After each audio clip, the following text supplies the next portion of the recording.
recording, so if you have your camera on, just know that that is there.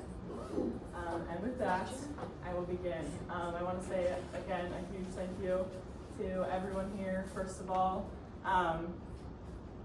I wouldn't be here without everyone that is here and on Zoom, so thank you all. Again, I don't want to cry before I start, so I'm going to leave that for the end. Alrighty, so today is actually a space called Friday Forum, and in our program we're able to present really anything that we want, whether that's clinically related, research related, or even just professionally. And so while I wanted to present my dissertation today, I also wanted to start with a mini presentation about how to give a presentation. I think this kind of stems maybe from my childhood, seeing my parents on the stage, becoming a theater kid myself. The stage became somewhere where I felt my presence was known. I was able to use my voice to be able to communicate things, and again, be here and effectively communicate a presentation. With that being said, throughout my internship interviews, when they would ask me, maybe what are your strengths in research, what are your favorite things, I would say presenting, where I was responded with faces of shock and surprise, and realizing that maybe that's not a common answer, and that maybe this space is somewhere, again, where I can emphasize my personal strength of enjoying being on the stage and wanting to present. So, how I wanted to integrate this today is from practice to presentations, genuineness in our research presentations. As a clinical psychologist, we're preached by Carl Rogers, we need to focus on 3 important things while we work with our patients.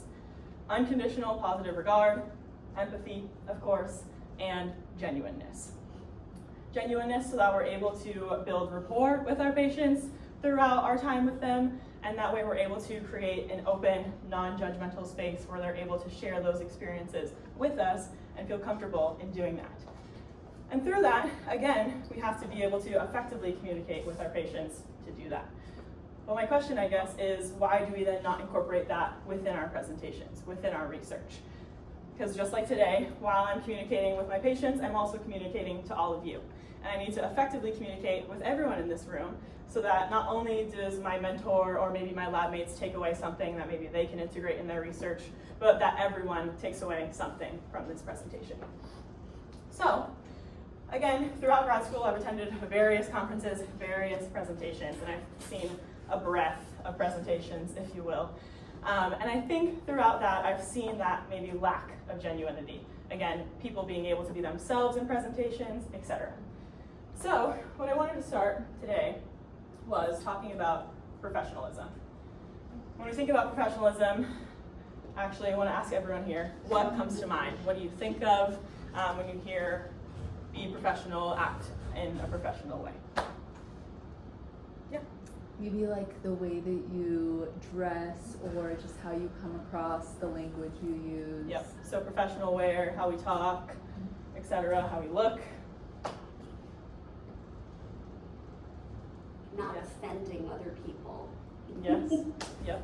Again, being aware of what we're talking about, what we're saying. Being punctual on time. Yep, being punctual. Being, I would say, an expertise, but not everybody is an expertise, but being very fluent in the presentation. What's your professional? Yes, so knowing your field, being confident in that space, knowing what you want to say and how you're going to work that out. So, building on that, like using certain vocabulary, like making sure you sound like an expert and you sound as if you. I love that you said that. Tone of voice, what language we use, how we communicate these things. And as we're talking, I heard a kind of, again, a variety of things that we just talked about, but also I want to emphasize these characteristics, the language that we use, the tone of voice, how we communicate, what we wear, what we look like. And I think when I think about that, again, throughout grad school, realizing that, oh, they're not necessarily basing my professionalism on my clinical competencies or how I'm communicating with my patients or the empathy that I'm building with them, but more so based on my characteristics, what I look like, what I wear, how I talk. And so doing my own research, again, kind of sitting with this, come to find out in this society, it's just another racial construct. Professionalism is based on white maleness in the sense that we need to talk like them, use that same language, dress professionally. And when we think about that, of course, that is going to completely differentiate from individuals from marginalized groups, especially individuals of color.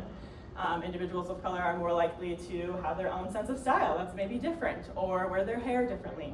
Definitely use different language and a different tone of voice. And so I say all of this because I think that that lack of genuinity comes from us trying to base off of this racial construct. We have to be stone cold. We have to have these specific slides. We need to, again, use all this jargon to make us sound smart or experts in our field. Where again, maybe that causes us to take our personality out of our presentations. So, what are we kind of taught about basic presentation skills? Have a good hook, try not to read directly from our slides, make sure there's not too much on them, make sure they're organized throughout, throw in some animations here and there, and of course, practice. But one thing that I think a lot of people don't talk about or don't emphasize, which I think maybe is, again, the most crucial part, is how we engage with our audience. How are we communicating and effectively relaying our information to our audience, again, so that everyone is able to take away something from that. So, what I think are some musts to be able to do that. Again, capturing the audience, whether that is personal anecdote, a little hook, maybe asking the audience a question, being able to hook them in as soon as you begin that presentation. Engagement, so that tone of voice. If I stood up here and talked like this the whole time, no one would listen to me, and then everyone would get really bored. So having a specific tone of voice, and being able to, again, maybe emphasize certain things throughout this presentation that I think are more important or want you, again, to really kind of comprehend. As well as me using my hand gestures. As a native New Yorker, you've already seen that kind of on your face. This keeps me engaged, but also keeping the audience engaged, knowing that, again, the passion and the emphasis that I want to put on this research is to be able to, again, communicate it to the best of my ability. And then, again, genuineness. Being able to incorporate my personality into this presentation, whether it's through my outfit or, again, my tone of voice. I'll probably throw a joke in here at some point, and not being afraid because, again, the way I communicate my research is also going to be how people comprehend it and relay it and even maybe share that information. Knowing your audience. Knowing who you're talking to. Like I mentioned, I've been to various conferences where I'm talking to direct professionals that maybe are in psycho-oncology, that know my field. But today I have a broad audience. I have my family, I have my brother who's studying computer science, all the way to my colleagues who are professionals in clinical psychology, and then even to my mentor in my lab who are going to know the ins and outs of psycho-oncology. But again, I want to be able to, again, effectively communicate this so that everyone is able to digest what I'm talking about. And finally, tailoring my presentation. So knowing all of this, knowing my audience, how am I then going to adapt my presentation to be able to communicate this effectively? So today, how I wanted to tailor it was first minimizing as much psychological jargon as I can. Of course, to the extent that I am defending my dissertation, so I still need to, of course, show my expertise, if you will. But also by maybe detailing more of like minor constructs that again maybe are in our daily vocabulary, not necessarily outside of that. In our program, we're using scientific methods every single day, where maybe some individuals in here might not have seen it since high school. And so, how I want to do that specifically today, again, knowing my audience, was finding a kind of common denominator between everyone here. So that way, I could be able to create an analogy to kind of be able to relay maybe how I executed this study, how I continued to use these methods, and how I found all of my data. So with that, my common denominator today that I came to, something that was integrated hugely in my childhood, also even currently here at UF, my teammates in the back, and also big in my family, but also definitely through CHP, through and through, which is sports. Everyone has been to a CHP tailgate. We all know, again, that maybe even an American common denominator, if you will. But so, my goal throughout my presentation is to be able to, again, create an analogy that I am maybe a coach that is executing a season. and I want to, again, strategize what players I'm using, what routes I'm going to run, how I'm going to successfully win or have a winning season. So, with that being said, I begin. My dissertation, the feasibility of implementing routine electronic psychosocial screenings in a clinical setting for glioblastoma patients. I wanted to start first by giving a little shout out to the people that made this study possible.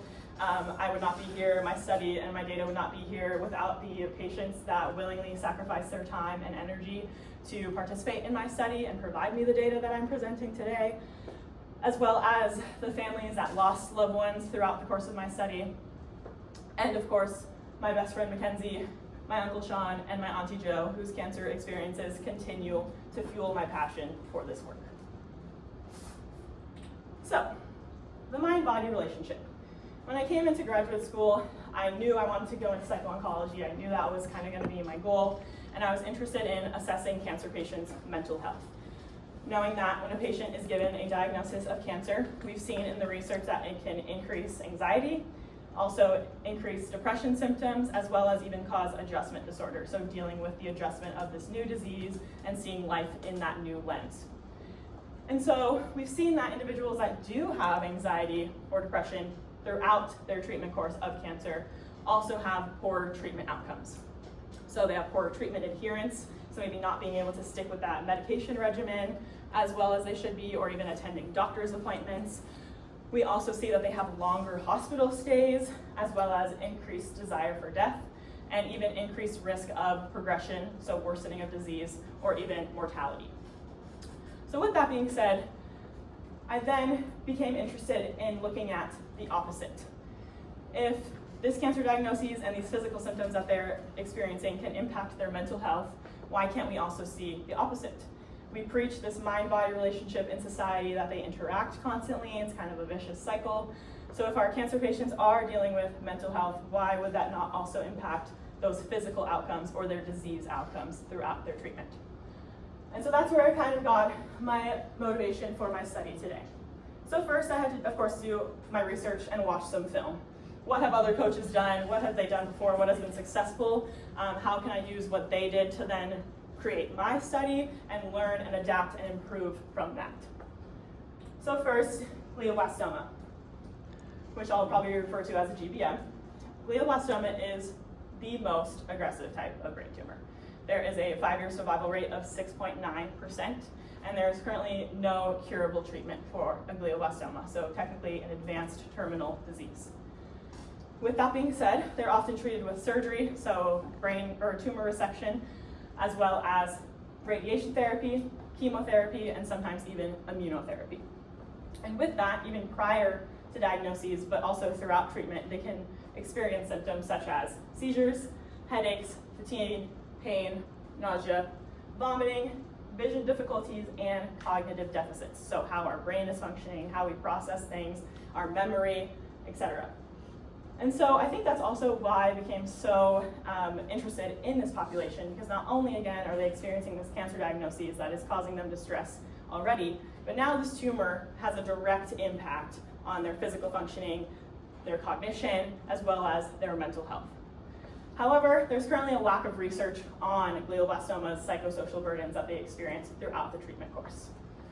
So, how do we identify individuals that are experiencing this distress? With electronic patient-reported outcomes.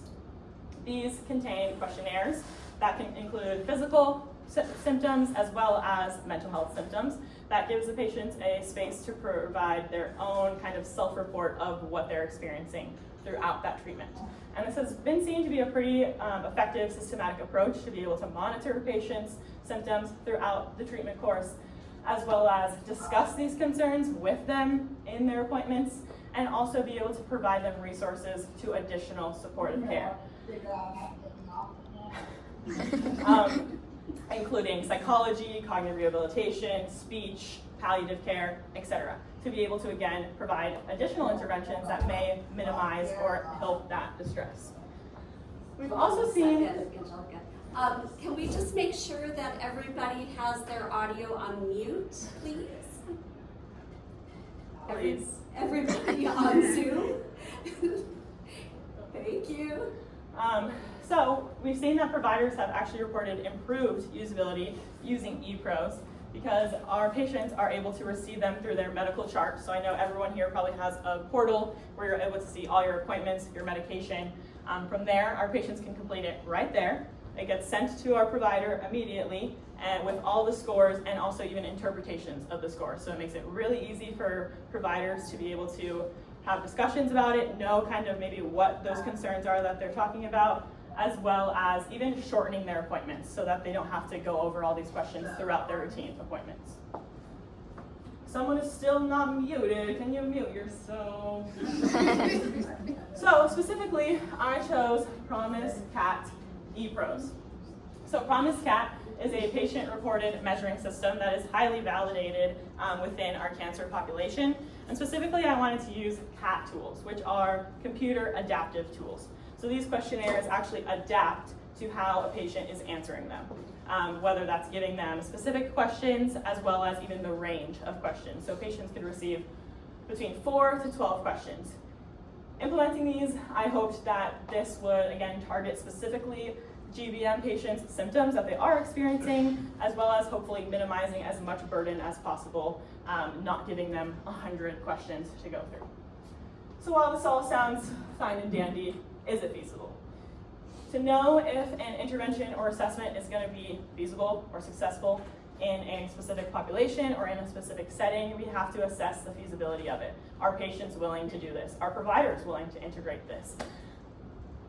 We've seen that in the research that 30 to 70% of cancer patients are willing and able to complete ePros. However, we see that they also still report additional concerns of fatigue as well as even minimal improvement of their care following ePros. So what I wanted to do was implement these ePros into a routine clinical outpatient setting for glioblastoma patients. So patients were to receive the battery a week before their clinical appointment in hopes that they would fill it out before that appointment to be able to have a discussion at that time. From there, I also wanted to routinely check in with patients to discuss any difficulties or barriers they might have completing these ePros to understand, again, maybe what's affecting their completion rates, as well as, again, examining that relationship between emotional distress and disease outcomes. So what were my aims? What were my goals of the season? What did I want to get out of this? One, I wanted to determine the feasibility of our battery completion for GBM patients in a routine clinical setting. So for this, we operationalized feasibility into 3 different criteria. First one being acceptability. So we created a participant experience form that asked patients, did this cause you fatigue? Did you feel that these questions were relevant to you? And write that on a scale. So we wanted acceptability to be the majority of patients reported either a 4 or above, so an average of 4 or greater on our PEF. We also assessed practicality, so the majority of patients are able to actually complete that battery before their clinical appointment, as well as implementation. So the majority of our patients were able to complete the entire battery, and if not, at least one questionnaire from that battery. And so our study would be deemed feasible if we met 2 out of 3 of these criteria. From there, my aims 2 and 3, very similar. So I wanted to, again, examine reasons and predictors of why our patients would maybe decline participating or wanting to participate in our study, as well as why they might drop out through the course of our study, so attrition. So I wanted to identify the types and prevalence of reasons for participant decline and attrition throughout the course of the study. And then I also wanted to understand if there were any sociodemographic characteristics of these individuals that would cause a higher likelihood of them either not wanting to participate or dropping out. So I hypothesized that individuals from marginalized groups, so older individuals, females, racial and ethnic minorities, individuals with poor cognitive functioning, as well as higher financial toxicity, will have higher rates of declining or dropping out throughout the course of the study. For my aim 4, I wanted to understand that relationship between cognitive function and emotional distress. So my aim 4A was assessing how cognitive function is a predictor of emotional distress. And 4B was emotional distress predicting cognitive function. and I hypothesized that poorer cognitive function would result in increased emotional distress or higher symptoms of anxiety and depression, as well as higher symptoms of emotional distress would result in poorer cognitive function. So again, seeing that mind-body interaction have that kind of reverse effect, if you will. And finally, my aim 5, examining GBM patients' emotional distress, cognitive function, and financial toxicity as a predictor of progression-free survival. So progression-free survival is a very important clinical indicator in cancer care, and it's basically the time from when a patient is either diagnosed to the time of worsening of disease, like I mentioned earlier. So whether that is the tumor coming back, the tumor growing, or the tumor spreading. So the, again, interval of progression-free survival would be, for example, on this graph, that diagnosis to progression. So for example, if I was diagnosed next week, and in 2 months I had progression, that progression-free survival would be 60 days.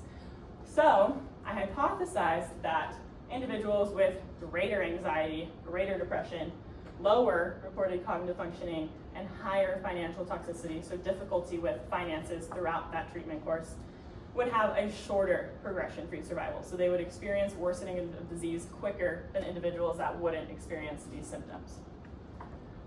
So my methods. How am I executing these plays? What players am I using? What routes am I going to use? What is my strategy? How am I executing this data? So my players, my participants. I wanted to recruit individuals, of course, diagnosed with glioblastoma, individuals from 18 to 95 years old, as well as currently receiving care through UF Neuro-Oncology, having access to internet, and the ability to read and speak English. Also, I'm so sorry, I just realized I didn't share my screen for the people on Zoom. So maybe I should do that. Okay, sorry for the hold up. All right. And then our only exclusion criteria was that cognitive impairment would be deemed by the provider if it would interfere at all with our data collection. So, what did my battery look like?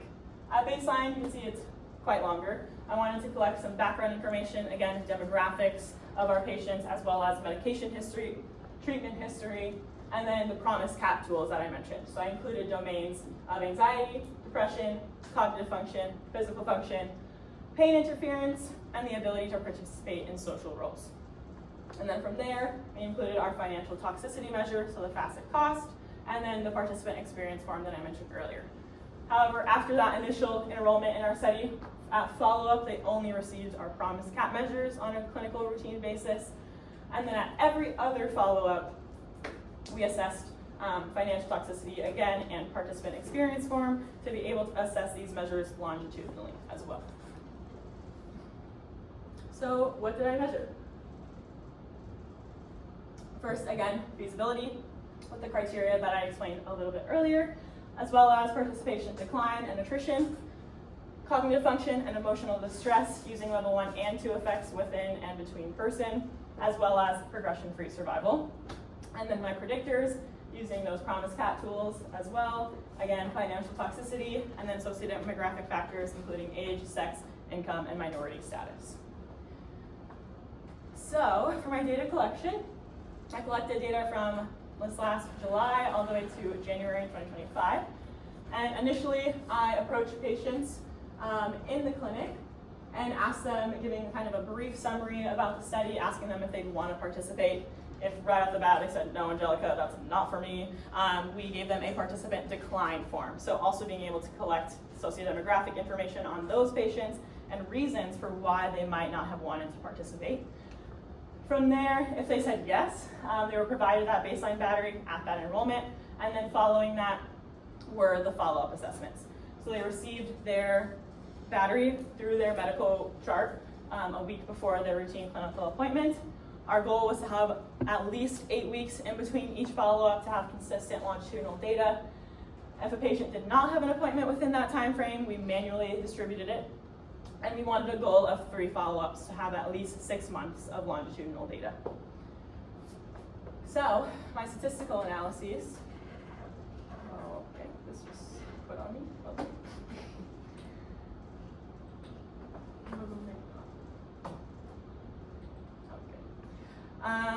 what did I run?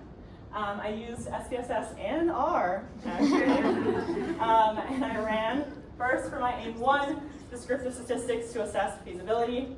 For my aims 2 and 3, using descriptive statistics to examine the reasons and prevalence of decline and attrition, and then logistic regressions for examining predictors of maybe, again, what caused them to drop out or decline. For aim 4, to assess that relationship between cognitive function and emotional distress, I use linear mixed effects modeling. And then for aim 5, to assess progression-free survival, I use Cox proportional hazard regression. So my results, what did I find? Were the plays successful? Did I meet the goals? Did we successfully have a winning season? First, I want to talk about what my sample looked like.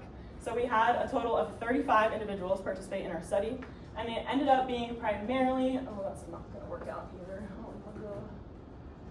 Primarily non-Hispanic, white, high SES status, as well as highly educated, older males. And so this tends to be reflective of the GBM population.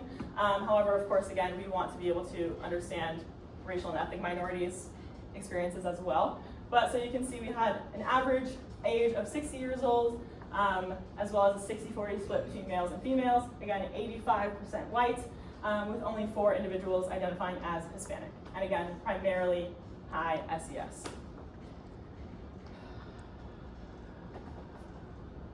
So my aim 1, determining the feasibility. Did we meet our criteria? We saw that patients rated our battery with high acceptability.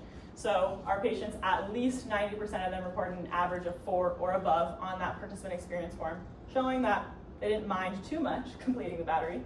However, we did not meet practicality criteria, so on average, less than 50% of participants were able to actually complete that battery before their appointment. And we also did not meet implementation criteria. So on average, across the study, only 39% of patients were able to actually complete the full battery.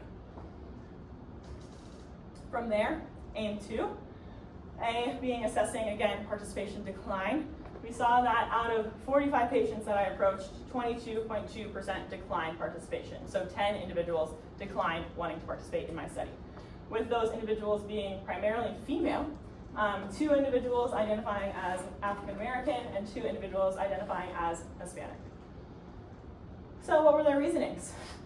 Simply not interested, not relevant to me, as well as even other reasons that they just didn't like surveys, or they even didn't feel maybe sufficient enough in English to complete the battery, which again, very important to consider.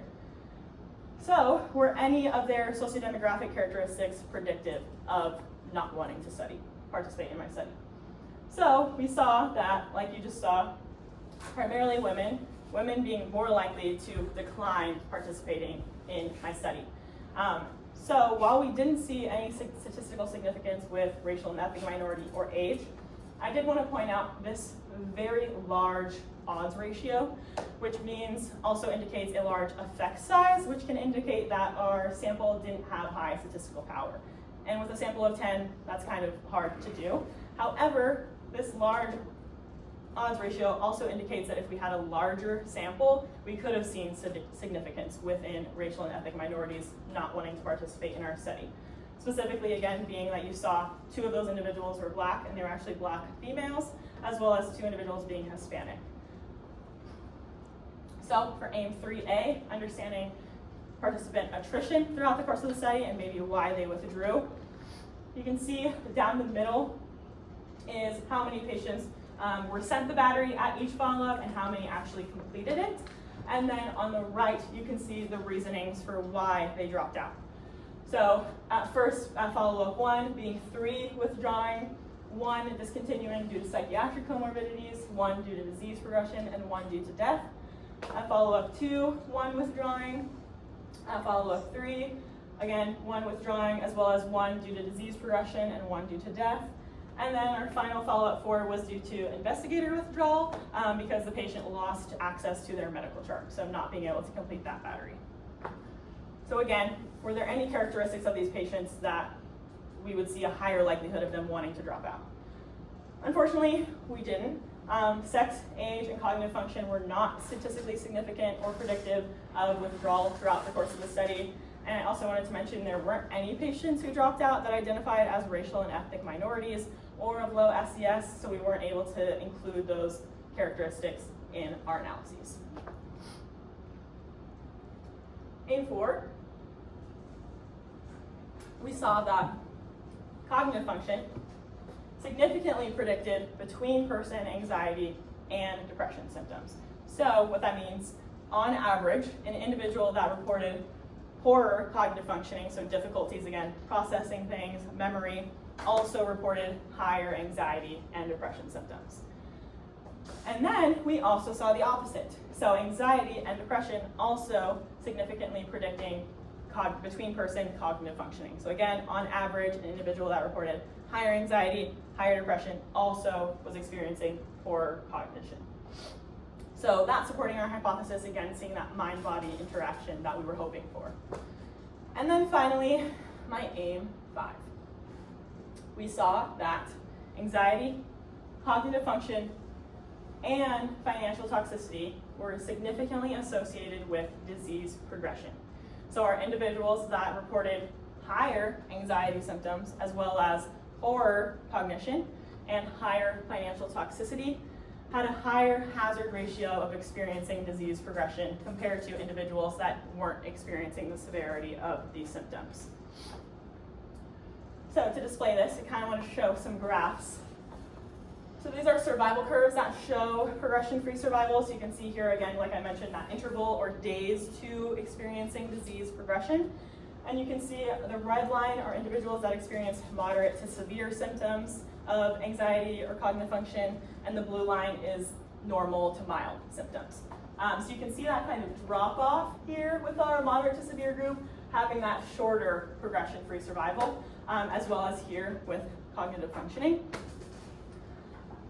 While we did not see a statistical significance with depression, I still wanted to include this graph to show that you can kind of see even again that further drop for individuals that were experiencing depression.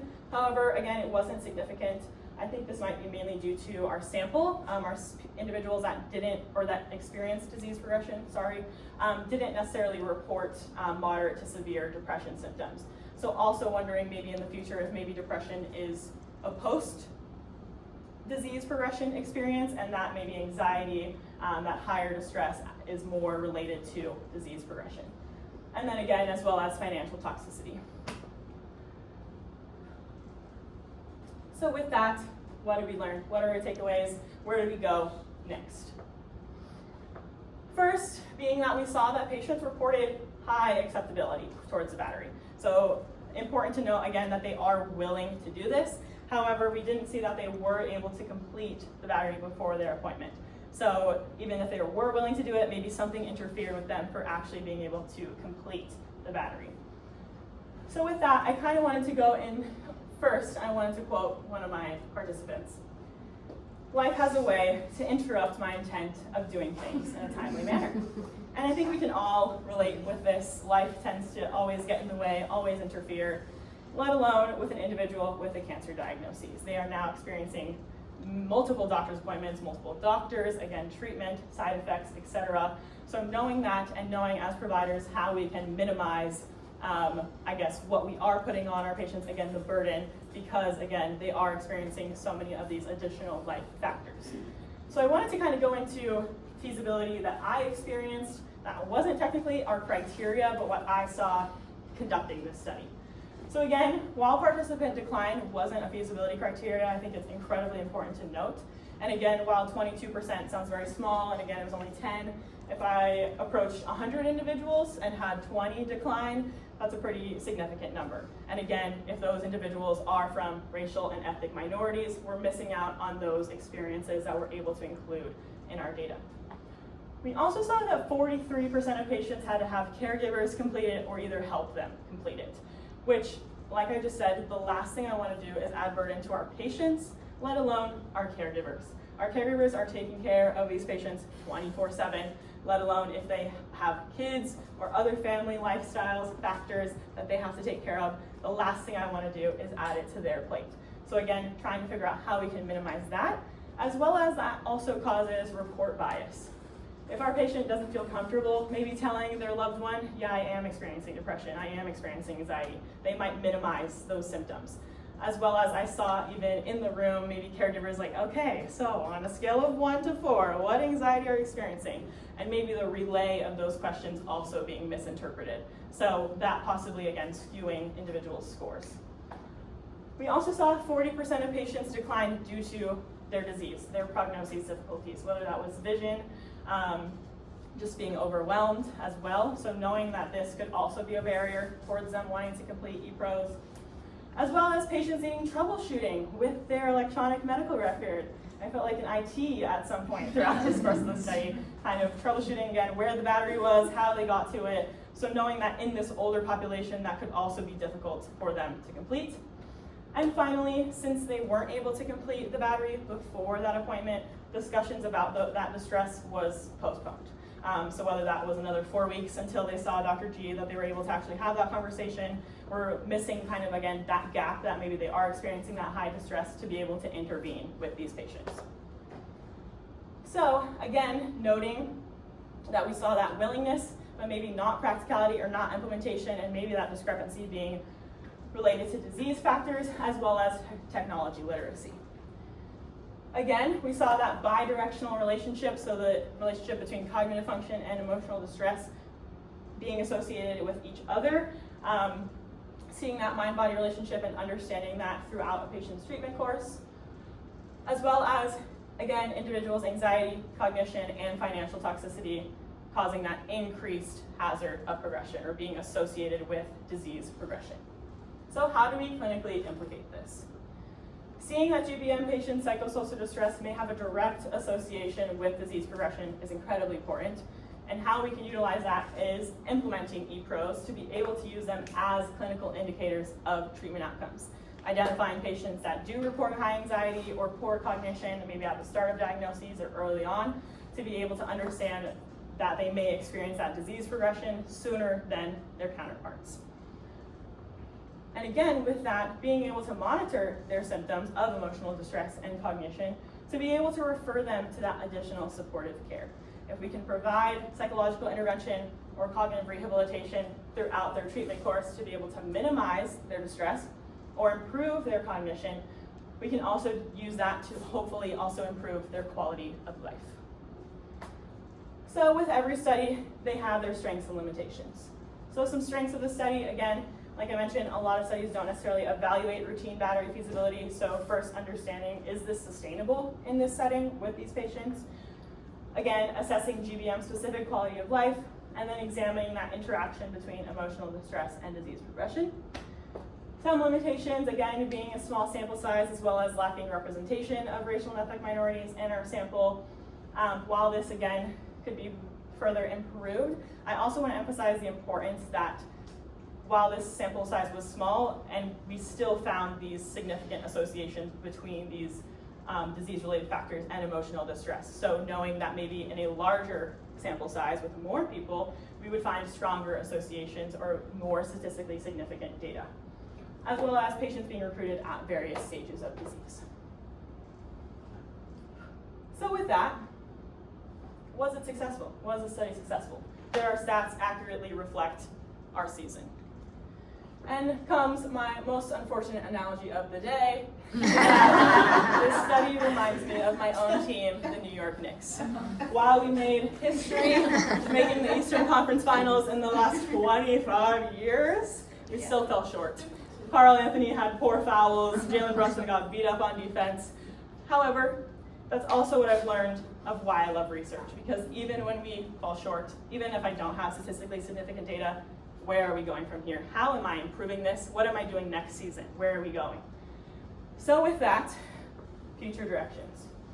First, again, like I just mentioned, having a larger and more diverse sample so that we're able to, again, understand our individuals from racial and ethnic minorities, how their experiences are different, because we know that individuals from marginalized groups already experience higher distress on a normal daily basis, let alone, again, with a cancer diagnosis, as well as having more follow-ups.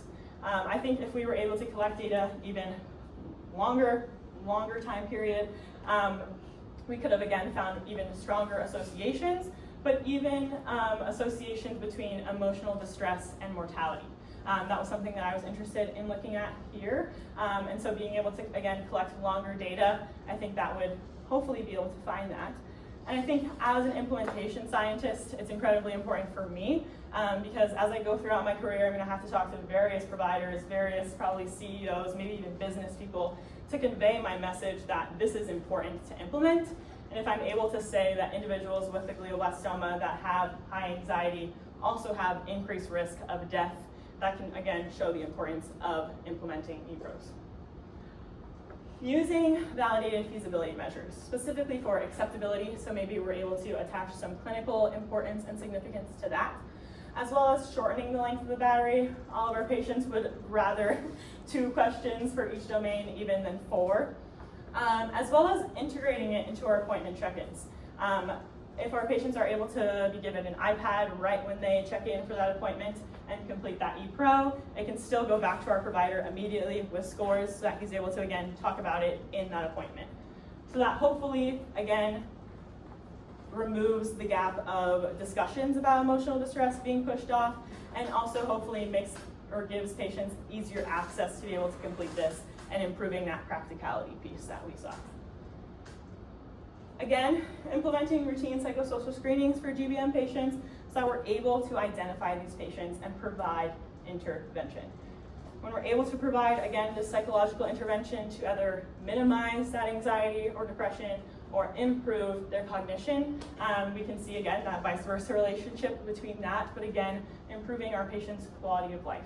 I think that was what was very important to me in this study, is that a lot of, I feel like, advanced terminal diseases tend to maybe not be as prioritized as maybe a younger individual that's diagnosed with stage 1, where we need to provide these patients, regardless of what time they have left, the best quality of life possible. And that is being able to provide them interventions throughout this treatment course to be able to report and treat all symptoms that they are experiencing, not just the cancer diagnoses. And so with that, I think that has even further motivated me to continue to advocate for integrating psychologists into neuro-oncology settings, let alone all clinical care. I found that some individuals, like you saw, they just weren't interested, it wasn't relevant to them.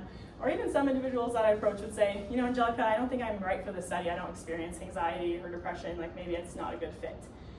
And I think seeing that response, realize that, okay, maybe I don't have the rapport with these patients for them to be able to share these experiences with me, but I also don't have the continuous rapport that they also feel comfortable with me coming in on a good day. I love to see a patient that got good news from Dr. G and is feeling great, but I also still want to be there for them when they maybe do experience disease progression or that grief towards end of life comes and they do need that support. So being able to integrate psychologists at the start of their diagnoses and know that we are there to provide that support throughout the whole time, regardless of whether they just report a red score and then I jump in, but knowing that I'm there continuously to improve also our collaborative care with providers so that they know what may be psychosocial distress that they're experiencing, and again, improve our patient-centered, holistic care that we're able to provide in treating the whole patient and not just their physical symptoms. And so with that, I want to say thank you. A big thank you to my mentor, my committee, my lab, everyone here, all my loved ones on Zoom and in here. Again, I wouldn't be here if it wasn't for you all. Dr. G specifically for integrating me into his clinic and infiltrating my whole clinic girls over there, as well as the Climb for Cancer Award for funding this project, and of course all of our other contributors. And with that, thank you.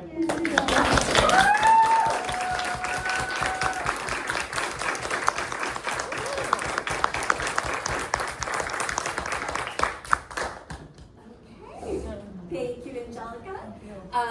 We can now take some questions from non-committee members. And anyone on Zoom can ask questions too, if you'd like. Yes. First of all, so excellent presentation. I feel like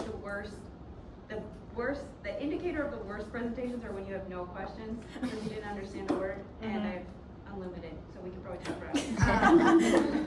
But the one I'll choose for right now is your result about the socio-demographic information about the folks who declined to participate, paired with the fact that no individuals from, marginalized ethno-racial backgrounds had any attrition, none dropped out. I feel like those are super interesting paired together. So what do you think about those results together in the context of this study? Yes, that's a good question, and unfortunately, I think that they didn't drop out because there weren't many of them in the study. We only had, like I said, 4 Hispanic and I think 1 Asian American. So I feel like that already kind of caused a lesser likelihood of them dropping out since there were fewer of them. However, I think, again, like you mentioned, seeing that kind of higher likelihood of decline was incredibly alarming to me, I think. I think, again, that goes back to rapport. Individuals from racial and ethnic minorities are more likely to not trust healthcare systems or providers, and so they're probably more reluctant to want to trust me and want to share personal or distressing information with me, as well as, again, them experiencing even more distressing, probably sociocultural factors, whether that's difficulty coming to appointments, that financial toxicity, etc. And I think it was really important, again, that those African American individuals that declined were females. And so that even considering in the future how intersectionality also is a factor of participant decline is something I'm very interested in. I want to ask about the questionnaires, the timing of the questionnaires in itself. I'm trying to keep it short.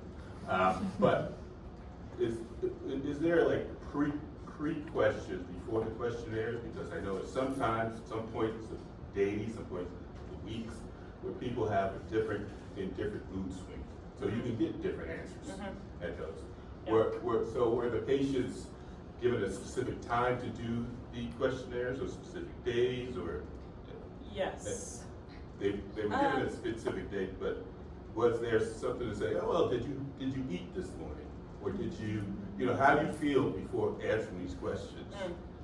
Because Yes. I could see that I think you see it sometimes there could be different, you can get different questions, different answers, let's just say that. Yes, 100%. Yeah, so not, I guess, specific time, but again, they're given that week before that appointment to answer them. And on the questionnaires, it said over the past 7 days. So kind of like on average in the past week, how are you feeling? Right. To kind of, again, generalize what maybe those symptoms have looked like instead of a specific day.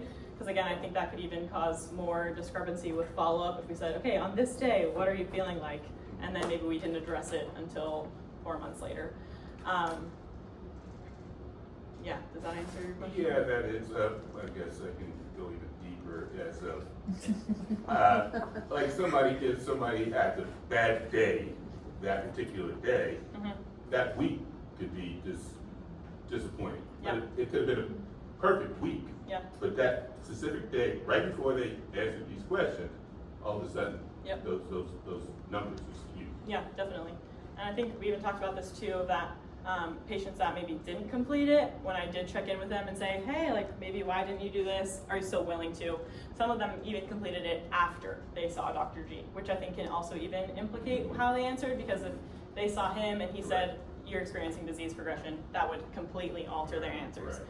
And so while I think that that is very important to consider, I think that even seeing those elevated scores, even after they receive disease progression, still is significant. So that even we're able to see, okay, individuals experience more anxiety when they are receiving poor news from our provider. But yeah, I guess that comes with just a general limitation of questionnaires, is that we can't control anyone's mood or what other life factors are. And that's why, again, I think it's important to integrate a psychologist so that if they report these scores, it's not like Dr. G just saying, okay, refer them to psychology, they need help, but a psychologist to go in and say, what's going on? Like, what happened? Why did you report these scores? And understand further maybe what they were experiencing, to then understand the context of how we can intervene prior. Which would go into what you said for them to have that provisions from the beginning to the end. Exactly. So if they hit that red button, or that day that you're talking about, they know that they can Exactly. tap into you, correct? Yes, and I think, again, that also highlights the importance of psychologists, because as a provider, you can only also deal with so much. Dr. G is dealing with MRI scans, talking about disease progression, talking about treatment, etc., where maybe he doesn't have the time or even capacity to talk about, oh, they're experiencing anxiety or depression, or even, again, other life factors, maybe such as death or other things in life, where I could be able to provide, again, that space for them, but also even go to Dr. G and said, hey, they're kind of feeling this way, they're experiencing this, know that going in to your appointment with them. Yeah. Yes. As Stella said, first of all, incredible job. Truly, you are my idol. This is like a very random question, but I noticed that you put as one of the limitations that patients were at like different stages, obviously, of their disease progression, which like makes sense because it was a little bit of a smaller sample size. Do you think that if you had a larger sample size that would still be a limitation, or like potentially you could utilize that in your analyses? Yes, great question. Yeah, originally we thought about actually, again, collecting all stages of disease and then even comparing individuals that were diagnosed compared to maybe later stage individuals. And again, I wasn't able to do this because of the smaller sample size.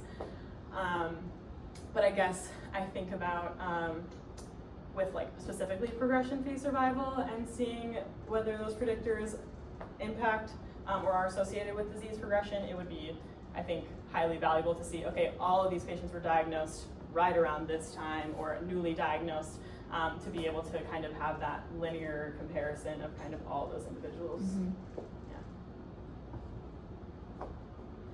Yeah. Hey. Hey. What about including other grades? I mean, I know GDNs are huge, but there's molecular grade 4s that are just as aggressive, but Oh yeah.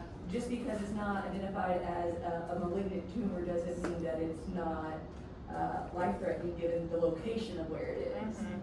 And so any growth would be detrimental. Yep. And so GDNs, they're very, very, very important, but I mean, I think capturing the lower grades, but that would provide a bigger sample size, Correct. possibly as well. Yes, 100%. And that's kind of actually what my older colleague, Dr. Ernster, did with my thesis study, which was doing all primary brain tumor patients, where we did have a sample size of 100. And so I think maybe that this was kind of just my choice of building off of that, kind of wanting to specify again with this more malignant tumor. But again, like you said, those patients still are probably experiencing the same distress and same symptoms. So that's why I wanted to again emphasize that integrating EPROs and psychological assistance for all cancer patients, all grades, all different types of tumors is really, I think, my main goal, truly. And then like family support, and what about caregivers? Oh my goodness, of course. That's actually my, again, colleague, Dr. Bakar's niche was focusing on caregivers, which again, I think is highly important. I think a huge thing that she experienced, but even throughout the study that I consider is that caregivers or were not able to specifically look at caregivers' medical charts since they're not our patients. So it would have to be facilitated differently than integrating through that medical chart, whether that's paper or maybe even getting their consent. I'm not sure, but yeah, that would definitely be, I would love to build on that, yeah. Because what's interesting with the income, right, is a lot of patients lose their job because of their Yep. diagnosis, so they may Yep. have been socioeconomically Yep. elevated, Yep. and then, now nothing. Yep. I also think it would be so interesting, like how the caregiver's psychosocial distress or emotional distress might also implicate our patients, or even vice versa. Because if the caregiver is also experiencing anxiety and depression, or even again having that heightened because of our patients, then again seeing that interaction I think would be incredibly important. Yeah. Thank you. First of all, Dr. Body, I am always consistently impressed by how passionate you are about the work that you do, and how inspiring that is to, I think, like all of us in CHP, trainees and faculty alike, I would guess. And thank you for 2 brilliant presentations. Amazing. I guess this question is kind of inspired by some of the just informal conversations we've had at home when you come back from recruiting. I would be curious to see if you could share a bit more about some of the like one-on-one experiences that you've had with patients, but also maybe like providers and staff. What has maybe the process been like? Have there been any maybe significant or meaningful or memorable outcomes of some of the results that you have gotten from patients who've completed? Definitely. Yeah. I'm so glad you asked that because it's something that I wanted to include, and of course had limited time. Yeah. First, I want to shout out again Dr. G, because I don't think most providers are willing and able to want to integrate e-pros or even a psychologist, because again, we're kind of put on the back burner, maybe not seen as important as other specialties. Additionally, again, my clinic staff that I worked with completely helped facilitate, I think, me recruiting, but also even support throughout. Going into clinic, and again, these patients are at terminal diseases. Hearing that one of them passed away is hard. And it's hard to keep going and continue wanting to recruit, and I think having their support and being able to discuss that throughout was huge for me. And I think, like you mentioned, the time that I spent with patients one-on-one, whether it was 5 minutes or even one that was like 30 minutes, was so much more valuable than I could ever even get from an e-pro. Whether that was, again, seeing that emotional distress and knowing the significance of what they're experiencing, being able to build that rapport with them, as well as even being able to provide some brief interventions while I'm there. Being able to do deep breathing with them or process whether they are going to be enrolled in a clinical trial that maybe they're having anxiety about. That's not going to be seen through the e-pro. So again, the participant that I quoted and so many of them just had a continuous impact, I think, on me, and again, motivating me throughout this work of seeing the importance of needing that mental health support and continuous integration throughout their treatment.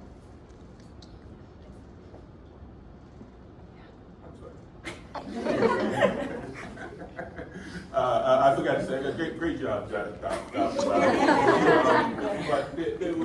I guess this is more of an interview thing.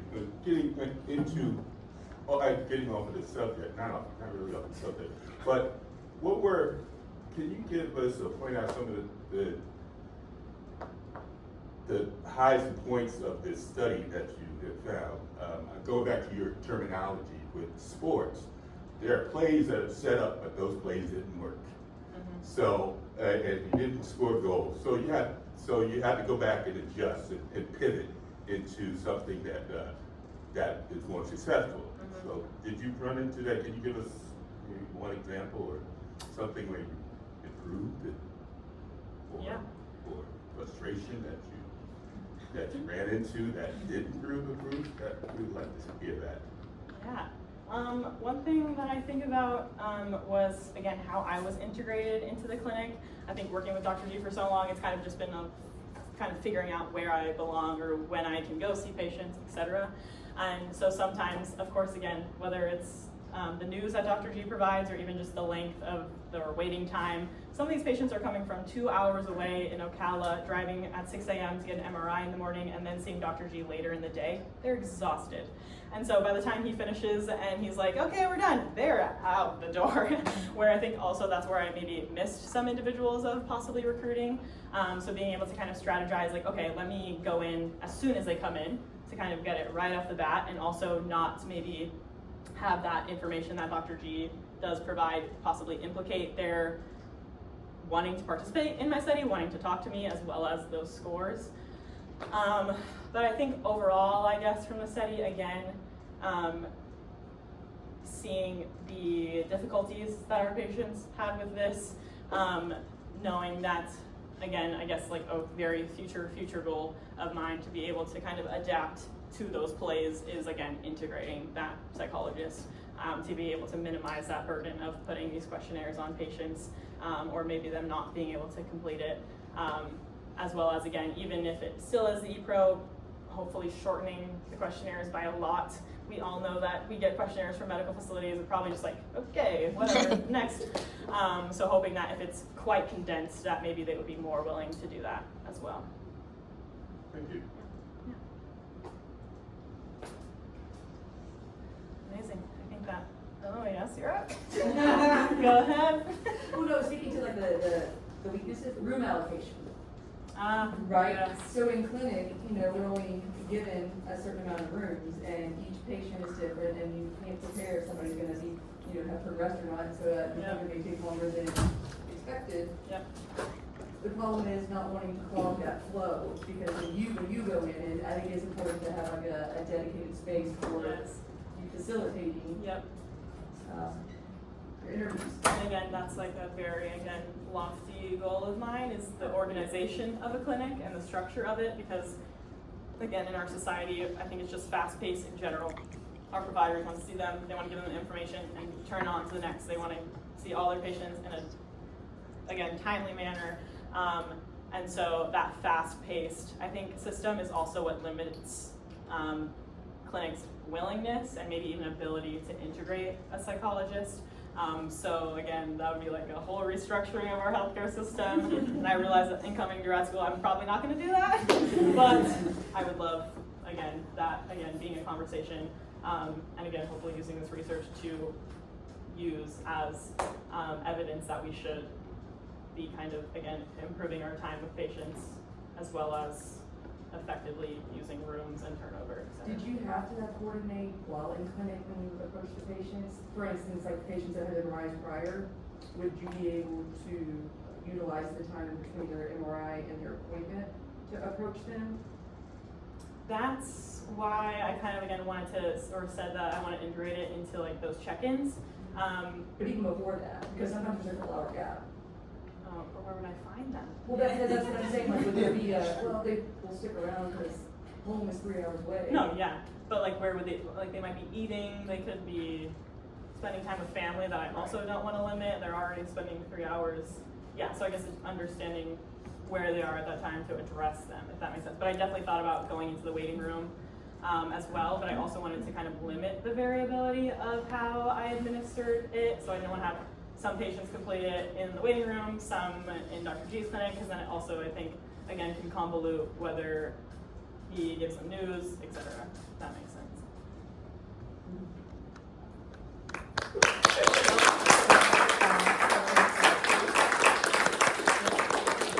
Fong had one more question. People, if they have any questions. We probably need to Yeah, wrap up. yeah. No, that's fine. You're good, okay. They could have spoke up if they had questions. Yeah, we should probably wrap up so that the committee will have time to meet with you. So thank you so much to everybody for coming. We're now going to have the deliberations and the hard part, Yeah. but I don't think it's going to be hard for you. So Thank you, everyone.